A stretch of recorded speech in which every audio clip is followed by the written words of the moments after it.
I can't work out whether or not these are one giant piss take or they're actually something that's worth talking about.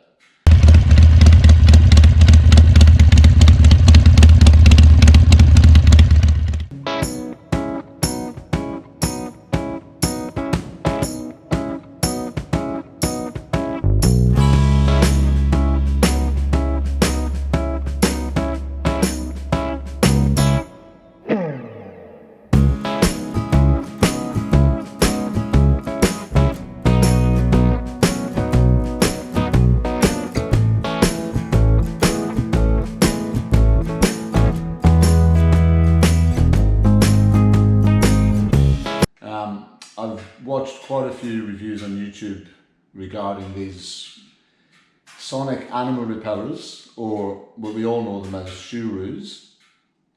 I've watched quite a few reviews on YouTube where, you know, and it's very mixed. So one guy is sitting there and swearing blow blue that they work. And then one other guy, I think he was from Tamworth Way, so, you know, oh, these bloody Shoo-Roos, they're a load of shit. And then he turned his camera and pointed at his car, which had like dings all over it from hitting kangaroos, I guess, with the Shoo-Roo on the bumper. So, curiosity has gotten the better of me.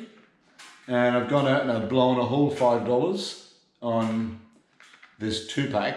And how they work, you basically, they've got double-sided tape, so apparently they're no good if you're trying to power wash your motorbike because you'll just grind them straight off. And whether or not they actually will hold up, you know, riding at 110 k's an hour on the road, I've got no idea. But basically, you've got to, I'll just focus in on the fender of the bike here.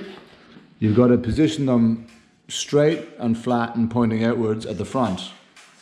And apparently, what happens is, according to the instructions, the wind blows through the front of the Shoo Roo and creates a noise at a certain frequency that kangaroos and emus and things like that, and deers apparently, and maybe even goats or whatever, only they can hear.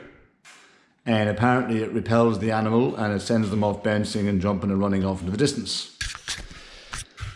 So look, the jury's out big time as to whether or not these things work.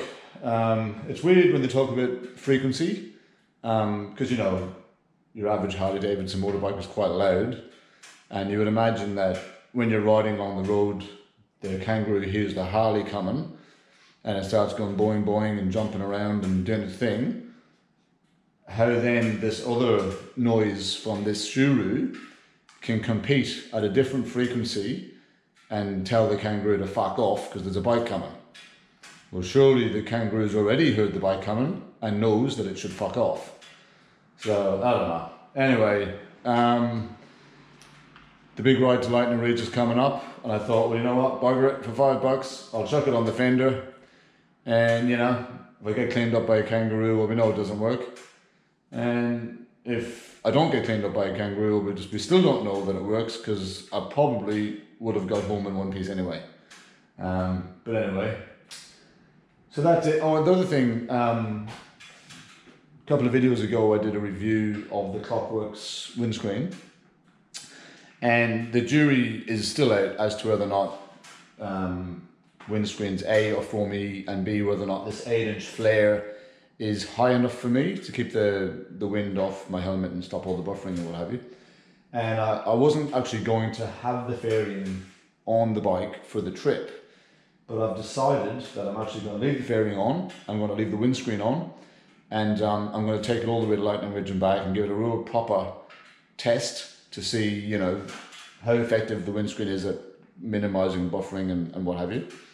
And then I'll let you know throughout the ride, and I'll let you know at the end. I'll do a little bit of a debrief on the ride, and I'll let you know exactly, you know, how the windscreen held up, you know, during the whole thing. And also, of course, how this held up as well. So that was it. That was all I wanted to say. The Shoo Roo is going to be on. We're going to get going, and we're going to have heaps of fun. So yeah, I'll see you again soon.